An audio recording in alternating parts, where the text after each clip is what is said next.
Alloh uchun men ilm olaman deyapsiz. Alloh sizni sinamay qo'ymaydi. Bandam ilmni, manfaatli ilmni men uchun niyat qilgan ekan, qani bir ko'raychi, u sodiqmi deydi.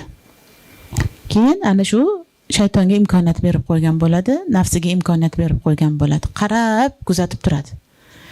Ana shu Alloh uchun deyotgan, maqsad qilganlar, agar u maqsadi shunchaki tilni uchida bo'lgan bo'lsa, sinovlarga yengilib qolsa, ha, aytadi, bandam hali sadoqati mustahkam emas ekan.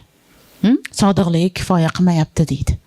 Hali bunga bor ekan, yana tarbiyalanish kerak. Biroz musibatlar beriladi, biroz yana beriladi yoki o'z holiga tashab qo'yiladiki, qarab yo'q qilib hidoyatlansa hidoyatlandi, bo'lmasa shu holatda davom etaveradi. Lekin banda mustahkam turib, shaytonga yengilmasdan, o'zini nafsini yaxshi tarbiya qilib, unga yengilmasdan chiqib, o'sha ilm yo'lida sabr bilan, matonat bilan yurib ketadigan bo'lsa, ha, banda menga nisbatan sodiq ekan deydi. Ana shu paytda keyin sinovdan o'tgandan keyin ol bandam deb marhamatidan ko'rsatib qo'yadi. Ana ilmni eshiklari ochiladi, sizga sir va asrorlari ochiladi, bahramand bo'lasiz.